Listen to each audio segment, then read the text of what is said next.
같은 다리 부종이지만 원인이 다르니까 케어도 다르죠. 신기한가요? 1번, 2번, 3번 좀 더 분석을 해보겠습니다.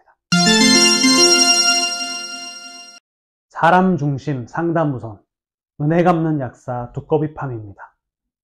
두꺼비팜은 약 선택의 프로세스를 알려드립니다.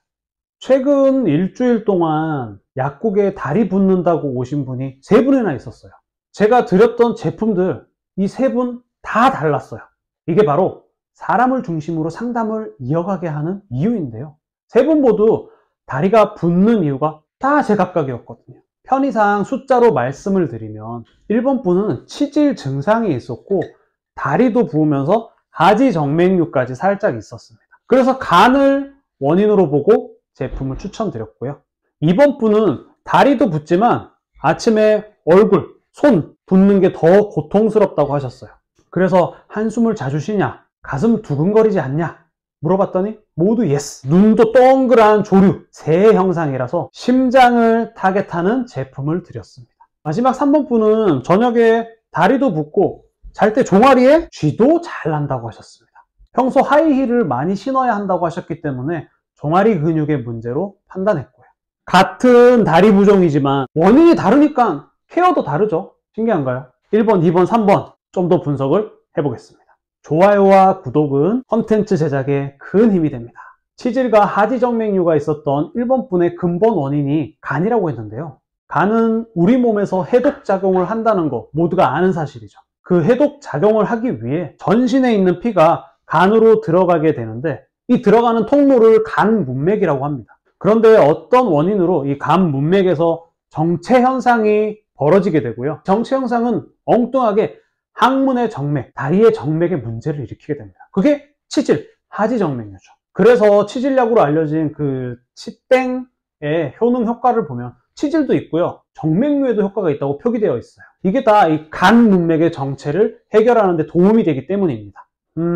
용어를 어렵게 생각하지 마시고요. 우리 서울에서 부산까지 고속도로가 있는데 수원쯤에서 사고가 났는데 교통정체가 한 대구에서 극심하게 일어난다라고 생각을 해주시면 돼요. 치땡 같은 치질약의 경우 혈관을 강화해서 치질 그리고 하지정맥류의 효과를 발휘하죠. 근데 이 간 문맥에서 왜 정체 현상이 일어나게 된 걸까요? 그건 간에서 과부하가 걸렸기 때문입니다. 쉽게 말하면 이 간이 지쳐버린 거죠. 간이 일을 안 하고 있으니까 간으로 들어가는 길목인 간 문맥에서 모두 기다리고 있는 거죠. 그래서 치질, 하지정맥류, 다리 부종 한 세트라고 생각을 해도 무방하고요. 케어를 위해서 이 간을 건강하게 하는 제품의 섭취가 필요합니다.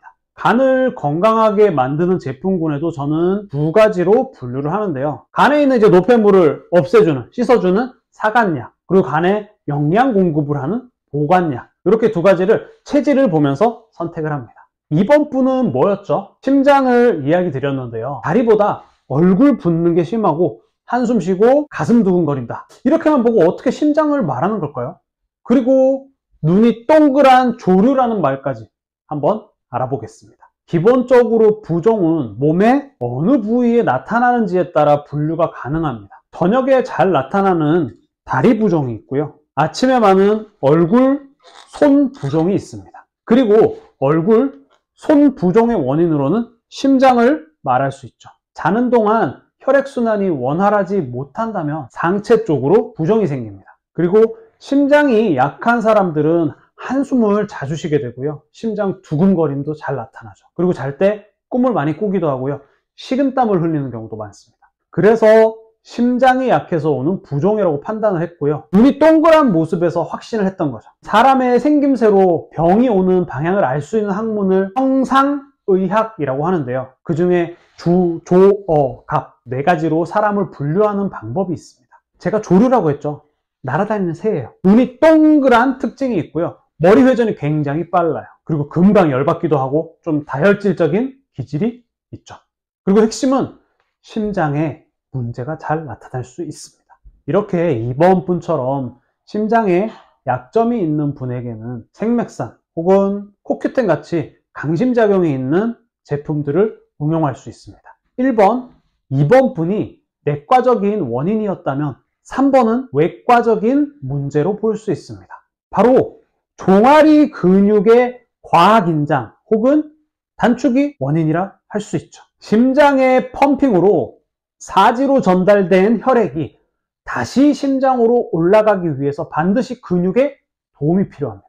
다리의 경우 이 종아리 근육이 절대적인 역할을 하고요. 그래서 종아리 근육을 제2의 심장이라고 하는 거죠. 3번 분은 평소에 하이힐을 많이 신는다고 하셨는데요. 하이힐 신으면 어떻게 되죠? 종아리 근육이 수축된 상태가 됩니다. 이게 오래 지속이 되면 수축이 된 채 아예 짧아지게 될 수 있어요. 이런 분들은 종아리 근육을 풀어주는 게 최우선이 되어야 합니다. 더 근본적으로는 하이힐을 벗어 던지고 편한 운동화를 신어야 하지만 먹고 살려면 어쩔 수 없죠.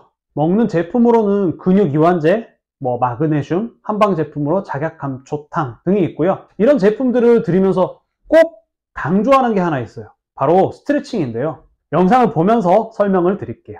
집에 굴러다니는 폼 롤러를 활용하면 되겠고요. 집에서 TV 보면서 아킬레스건을 목표로 쭉 들어 올렸다가 툭 떨어뜨려 주세요. 한 발씩 한 발씩 진행을 해주세요. 두 번째 운동은 종아리 근육을 늘려주는 스트레칭입니다. 그냥 평지에서도 할 수 있긴 한데 그러면 최대 이완이 안 된다는 단점이 있습니다. 계단 같은 곳에서 시행한다면 종아리 근육의 최대 이완, 최대 수축 모두 할 수 있어요.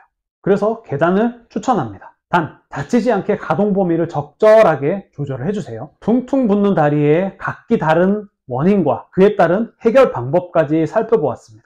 다음번에는 더 유익한 내용으로 찾아오겠습니다. 더 궁금한 사항들은 댓글로 남겨주세요. 두꺼비 팜은 약 선택의 프로세스를 알려드립니다.